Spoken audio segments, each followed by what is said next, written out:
Hi, Melissa here. If this is your first time watching, I work in the curatorial department at the Bakersfield Museum of Art.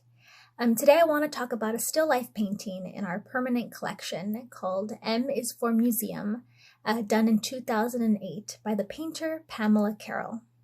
So firstly, Pamela Carroll is a painter that embraces the traditional lens of realism and pictorial illusionism, which is a style that literally creates an illusion that a work has become real or has come alive.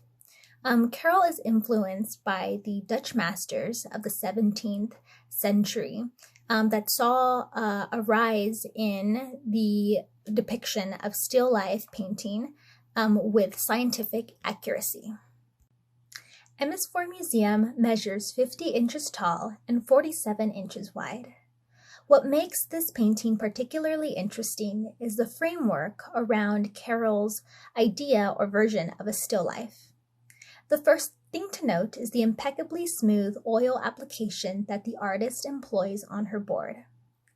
The center of the composition consists of objects and images that relate to art or museum in some way.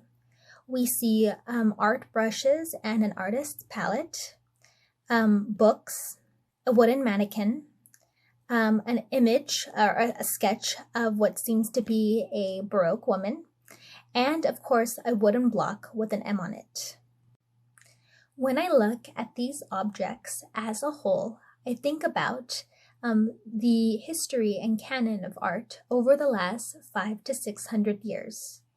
Not simply the final image of the artwork or its preciousness or its value, but the evolution of materials involved in art making and the mediums that it can encompass nowadays.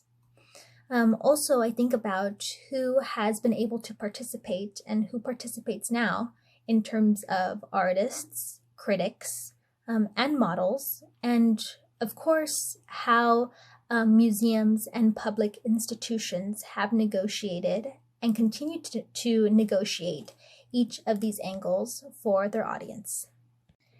The degrees of separation, starting with the wooden backdrop to the center canvas within an exposed frame, and finally to the unaligned image and frame within that canvas, puts it more into perspective, with each degree acting as a kind of pause and reconsideration for each space occupied.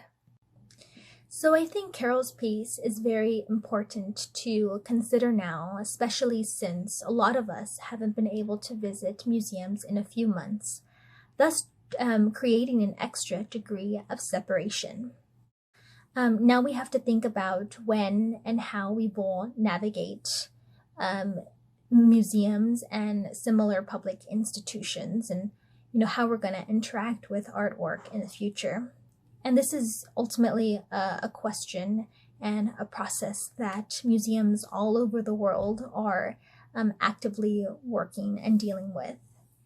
But let us know your thoughts about that, and of course about M is for Museum by Pamela Carroll. In the meantime, I hope you continue to stay safe and be healthy, and I will see you next time. Bye-bye.